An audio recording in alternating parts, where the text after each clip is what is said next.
हिंदुस्तान की शान है हिंदी, हर हिंदुस्तानी की पहचान है हिंदी, एकता की अनुपम परंपरा है हिंदी, हर दिल की अरमान है हिंदी।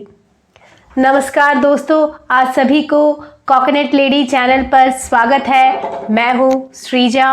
आप सभी के सामने आज हिंदी के महत्व के बारे में कुछ कहने के लिए प्रस्तुत हूँ मैं। നമസ്കാരം കൂട്ടുകാരെ, ഇന്ന് ഞാൻ നിങ്ങളോട് ഹിന്ദി ഭാഷയുടെ മഹത്വം, അതായത് നമ്മൾ ആ 4 വരിയിൽ പറഞ്ഞ പോലെ ഒരു ഇന്ത്യക്കാരി അല്ല ഇന്ത്യക്കാരൻ എന്ന നിലയിൽ ഹിന്ദി എന്ന ഭാഷ നമ്മുടെ അന്തസ്സാണ്.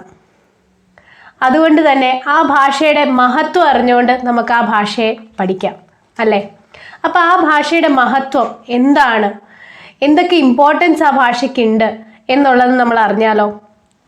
ആദ്യം തന്നെ ഹിന്ദി എന്ന വാക്ക് എവിടെ നിന്നാണ്, എങ്ങനെയാണ് ആ ഹിന്ദി വാക്ക് വന്നത് എന്ന് നമുക്ക് ആദ്യം നോക്കാം.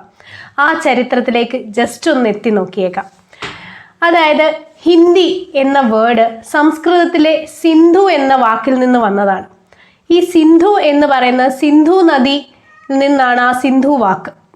സിന്ധു നദി തീരത്ത് താമസിച്ചിരുന്ന ആളുകൾ സംസാരിച്ചിരുന്ന ഒരു ഭാഷയാണ് സിന്ധു എന്നുള്ള രീതിയിലാണ് പറയപ്പെടുന്നത്.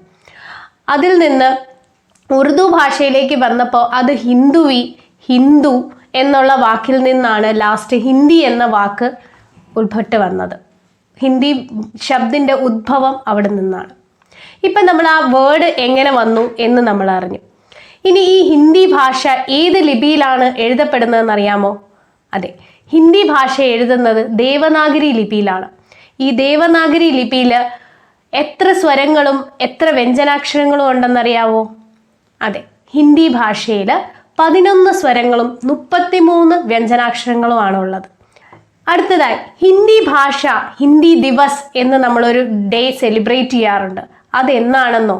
സെപ്റ്റംബർ 14 ഹിന്ദി ദിവസ് എന്ന രീതിയിൽ നമ്മൾ ആഘോഷിക്കുന്നത്. ഈ ഹിന്ദി ദിവസ് ആഘോഷിക്കുന്നതിൻ്റെ പിന്നിലും ഒരു റീസൺ ഉണ്ട്. അതായത് സെപ്റ്റംബർ 14 ഹിന്ദി ദിവസമായിട്ട് ആഘോഷിക്കുന്നത് ഒഫീഷ്യൽ ലാംഗ്വേജ് ആയിട്ട് ഹിന്ദി ഒഫീഷ്യൽ ലാംഗ്വേജ് ആയിട്ട് പ്രഖ്യാപിച്ചത് 1949 സെപ്റ്റംബർ 14 അതുകൊണ്ടാണ് നമ്മൾ സെപ്റ്റംബർ 14 ഒഫീഷ്യൽ, അതായത് ഹിന്ദി ഡേ ആയിട്ട്, ഹിന്ദി ദിവസമായിട്ട് ആഘോഷിക്കുന്നത്. ഇത്രയൊക്കെ അറിഞ്ഞപ്പോൾ നമ്മൾ ഹിന്ദീനെ കുറിച്ച് എന്തൊക്കെയോ അറിഞ്ഞു അല്ലേ. ഇനി ഈ ഭാഷ നമ്മുടെ നാട്ടിൽ, അതായത് ഭാരതത്തിൽ എവിടെയൊക്കെയാണ് ഏറ്റവും കൂടുതൽ ആളുകൾ സംസാരിക്കുന്ന, അല്ലെങ്കിൽ ഏറ്റവും കൂടുതൽ മാതൃഭാഷ എന്ന രീതിയിൽ मातृभाषा के तौर पर हिंदी सबसे ज़्यादा लोग हिंदी को बोलते हैं. वो कहाँ बोलते, सबसे ज़्यादा हिंदी कहाँ बोलते हैं हिंदी हिंदुस्तान में यानी भारत में, वो हम देखते हैं. जैसे कि दिल्ली, यूपी अതായത് उत्तर प्रदेश, ബീഹാർ, രാജസ്ഥാൻ, പഞ്ചാബ്, ഹരിയാന, ഛത്തീസ്ഗഡ് എന്നിവിടങ്ങളിലാണ് ഏറ്റവും കൂടുതൽ ഹിന്ദി ഭാഷ സംസാരിക്കപ്പെടുന്നത്. പിന്നെ നമ്മൾ ഇന്ത്യയിൽ നമുക്ക് ഓൾറെഡി അറിയാം, നമ്മൾ നോർത്ത് ഇന്ത്യയിൽ ഫുള്ള് ഹിന്ദിയാണ് സംസാരിക്കുന്നത് നമുക്കറിയാം. ഏറ്റവും കൂടുതൽ ഹിന്ദിയാണ്, ഈ പറഞ്ഞ സംസ്ഥാനങ്ങളിലെല്ലാം ഹിന്ദിയാണ് ഏറ്റവും കൂടുതൽ യൂസേജ് വരുന്നത്. പിന്നെ നമ്മൾ നോക്കുമ്പോൾ അബ്രോഡ് പോകുന്ന കാര്യം നമ്മൾ ആലോചിക്കുമ്പോൾ നമ്മളെല്ലാവരും ആദ്യം തന്നെ ഇംഗ്ലീഷ് ലാംഗ്വേജ് പഠിക്കാനാണ് കൂടുതൽ ആങ്സൈറ്റി ആവുന്നത് അല്ലേ. അതെന്തുകൊണ്ടാണ്?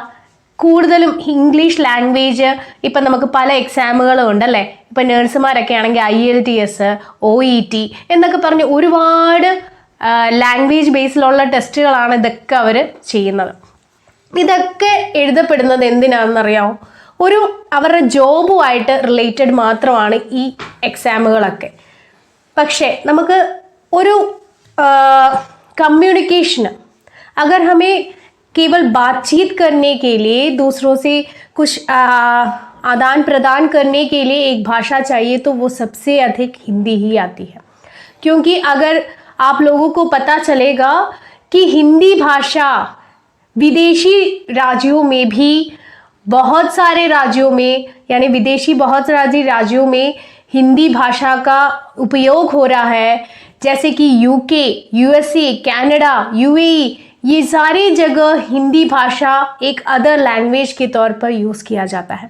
നിങ്ങൾ കേട്ടത് ശരിയാണ്.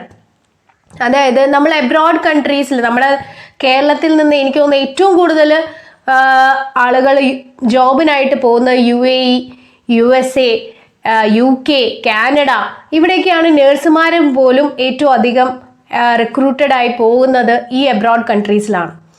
ഇവിടങ്ങളിൽ പോലും ഒരു സെക്കൻഡ് ലാംഗ്വേജ്, ഒരു അതർ ലാംഗ്വേജ് ആയിട്ട് അവർ യൂസ് ചെയ്യുന്നത് ഹിന്ദി തന്നെയാണ് എന്നറിയുമ്പോൾ നമുക്ക് അത്ഭുതം തോന്നും അല്ലേ. ഈ കാര്യങ്ങളൊക്കെ ഇപ്പം നോക്കിക്കേ, എബ്രോഡ് പോകണമെങ്കിൽ പോലും ഈ ഹിന്ദി ലാംഗ്വേജിൻ്റെ ഒരു മഹത്വം നമുക്ക് മനസ്സിലായി. ഇനി നമ്മൾ തിരിച്ച് നമ്മൾ ഇന്ത്യയിലേക്ക് വന്നാൽ, നമ്മുടെ കേരളത്തിൽ, നമ്മുടെ കൊച്ചു കേരളത്തിൽ വന്നാൽ നമ്മൾ എങ്ങോട്ട് തിരിഞ്ഞാലും ജഹാ ഭി ദേഖേ ऐसे हिंदी जानने वाले लोग ही हैं. जैसे कि हम जानते हैं कि हिंदी हमें कितना जानना चाहिए. कहीं भी जाए, कैसे भी जाए, यानी कोई भी शॉप में जाए या फिर कहीं जॉब के लिए जाए, सभी जगह हिंदी जानने वाले ही लोग हैं അല്ലേ. കേരളത്തിലാണെങ്കിലും ഈ പറഞ്ഞ ഒരു ജോലി സ്ഥലത്ത് പോയാലും ജോലിക്ക് വരുന്നവരാണെങ്കിലും ഒരു കച്ചവടക്കാർ വീട്ടിൽ വന്നാലും അവർക്ക് ഹിന്ദി പറയുന്നവരാണ് വരുന്നത്, ഹിന്ദിക്കാരാണ് വരുന്നത്. അപ്പം നമ്മൾ ഈ ഹിന്ദി ലാംഗ്വേജ് എത്രത്തോളം അറിഞ്ഞിരിക്കണം എന്ന് നമുക്ക് മനസ്സിലാക്കാൻ കഴിയുന്നുണ്ട് അല്ലേ. ഹിന്ദി ലാംഗ്വേജിന് എത്രത്തോളം ഇമ്പോർട്ടൻസ് ഉണ്ട്, कितना महत्व है हिंदी भाषा को जानने से, इसके बारे में हमें पहचान मिलती है.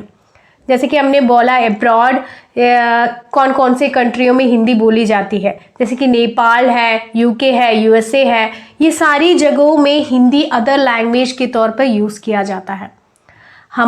പിന്നെ ഈ ഹിന്ദി ലാംഗ്വേജിനെ കുറിച്ച് പറയുകയാണെങ്കിൽ ഏറ്റവും സിമ്പിളായിട്ടുള്ള ഒരു ലാംഗ്വേജാണ് ഹിന്ദി ലാംഗ്വേജ്. പറയാൻ കാരണം ഇംഗ്ലീഷിൽ ഓരോ വേർഡ്സിനും ഒരു പ്രൊനൗൺസിയേഷൻ മാത്രമല്ല ഉള്ളത്. പലതിനും പല രീതിയിലും വായിക്കുമ്പോൾ പലപ്പോഴും പല ടോണാണ് വരുന്നത്, പല സൗണ്ടാണ് പല ലെറ്റേഴ്സിനും വരുന്നത്. പലയിടത്തും വായിക്കുമ്പോൾ ചില വേർഡ്സ് സൈലൻ്റ് ആവും. ഇപ്പം നോളജ് എന്നുള്ള വാക്കിൽ പോലും K സൈലൻ്റ് ആണ്. അങ്ങനെയുള്ള പ്രശ്നങ്ങളൊന്നും ഹിന്ദി ലാംഗ്വേജിനില്ല. ജैसे आप पढ़ते हो वैसे ही लिखते हो, जैसे आप लिखते हो वैसे ही आप बोलते हो. എങ്ങനെ ഓക്കെ. അപ്പം ഹിന്ദി ലാംഗ്വേജ് അത്രയും സിമ്പിളാണ്. ഓരോ അക്ഷരങ്ങൾക്കും അതിൻ്റേതായ സൗണ്ട് ഉണ്ട്. അതുകൊണ്ട് അത് ഹിന്ദി പഠിക്കാനും നമുക്ക് ഏറ്റവും സിമ്പിളാണ്. ഇപ്പം നിങ്ങൾക്ക് ഹിന്ദി ലാംഗ്വേജിൻ്റെ ഒരു മഹത്വം മനസ്സിലായി ഇല്ലേ. ഇനി നിങ്ങൾക്ക് തീരുമാനിക്കാം ഹിന്ദി പഠിക്കണോ വേണ്ടയോ, എത്രത്തോളം അതിന് ഇമ്പോർട്ടൻസ് ഉണ്ട് എന്ന് നിങ്ങൾക്ക് മനസ്സിലായെന്ന് വിശ്വസിക്കുന്നു. ഇനി അടുത്തൊരു ഇൻട്രസ്റ്റിംഗ് ആയിട്ടൊരു സെക്ഷനിൽ വരുന്നിടം വരെ നിങ്ങളെല്ലാവരും ഈ വീഡിയോ ലൈക്ക് ചെയ്യുക, ഷെയർ ചെയ്യുക, സബ്സ്ക്രൈബ് ചെയ്യുക. Till then bye bye.